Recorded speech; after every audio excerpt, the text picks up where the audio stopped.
Have you ever seen that the topper of the class struggle in real life while a student with the average level of intelligence working very good in the real life? In psychology, the debate over the relative importance of IQ, that is intelligence quotient, and EQ, that is emotional quotient, also known as emotional intelligence, centers around that what drives success, well-being, and stability in the life. IQ is the marker of your intelligence. It is the marker of your academic capability, whereas EQ is gaining importance these days, and it is the predictor of your functioning, of your emotional functioning. It is a predictor of your leadership skills, etc. In today's class, we will try to understand that what is the importance of IQ, what is the importance of EQ, how these concept emerges in the field of psychology. So, IQ versus EQ, which one matters most? We will also try to explore what are their importance in the practical life. So, if you can see over here, first of all, what is IQ? Intelligence quotient. So, intelligence quotient is the measurement of your intelligence skill. It is the value, it is a numerical value which is coming with the help of standard intelligence test. Okay, so you can see it measures your cognitive abilities, it measures your logical reasoning, it measures about problem solving abilities. Okay, so the concept of IQ, it is measuring your intelligence. This standardized test which measure intelligence quotient started from the research by Binet and Simon. So I will tell you a brief background of this particular thing. What happened? French government in 1900 approximately time, French government appointed two persons, Binet and Simon. Now what they want? They want to separate the student from the school who are having learning difficulties.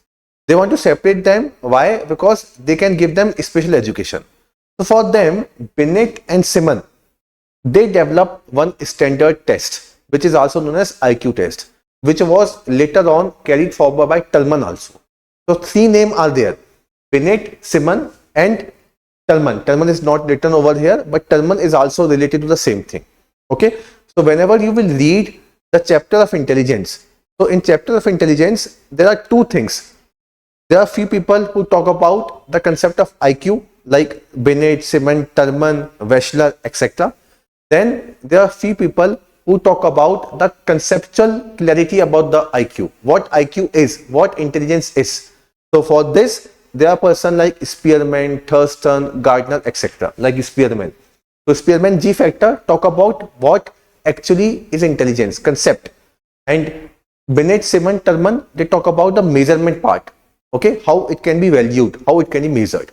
So in this way, the concept of IQ emerges. And definitely it is very important because it is a marker of your academic capability, how well you can perform in the exam. You can see over here also, it is also used like in various kind of CSET exam, they are checking your IQ. Okay, on the other hand, EQ is checked with the help of interview, with the help of ethics paper also. Okay, so academic excellence, entrance exam, aptitude test, they are all checking your IQ abilities. They are all checking your intelligence abilities. Okay, performance in technical field, IIT exam, UPSC exam. Okay, so strong IQ is important for them. Definitely EQ is also important, but first of all we are talking about IQ. Now moving forward, we talk about the concept of EQ. So again, a brief background about the concept of EQ. So what happens in the starting, the major focus was upon the IQ only. Okay, so what intelligence test is giving, it is intelligence, nothing else.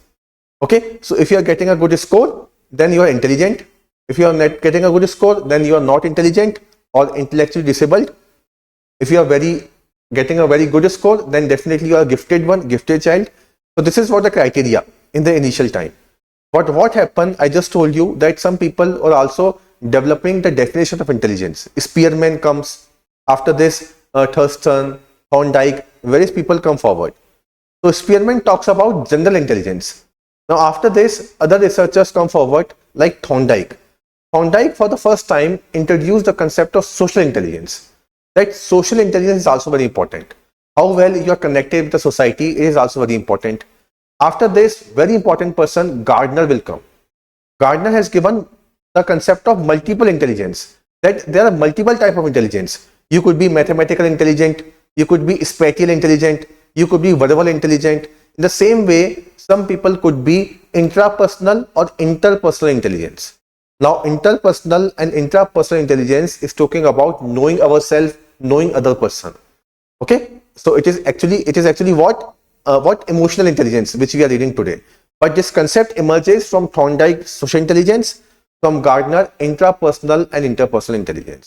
Okay, and then people begin to understand this particular concept. Then again, some important name will also come, like Salvoy and Mayer. They talk about the concept of emotional intelligence, and then after this, a very important name, a very famous person, Goleman, will come.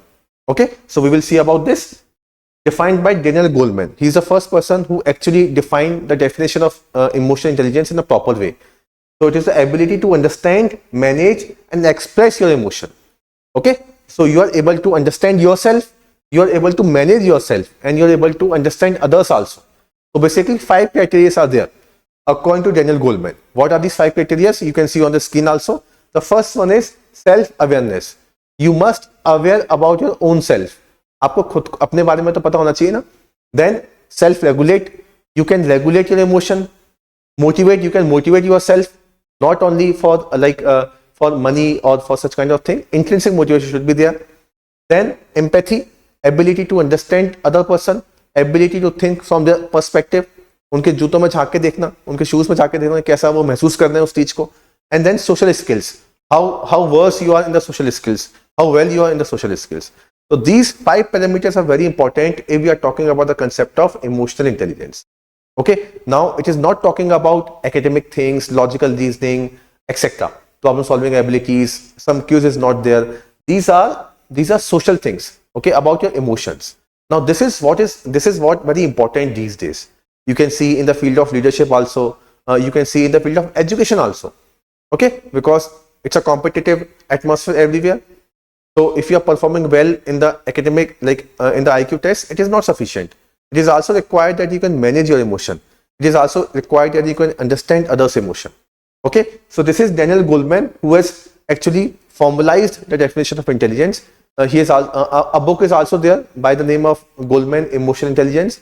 You will also read about this in the chapter of ethics. Okay, and it also has a lot of application. Okay, in the leadership, in the teamwork. Okay, you can with the help of this, you get to know that how to manage emotion, how to manage stress. Okay, a good HR manager or counselor with high IQ will definitely excel well in his particular field. Okay, so this is how EQ becomes very important these days. But we cannot say that IQ has no importance. Both are important. But if you want to say that which one have a higher say, then you can say that EQ should be at the higher stake, and it's up to you. It's upon your value. Okay, I hope this topic is clear to all of you. Thank you.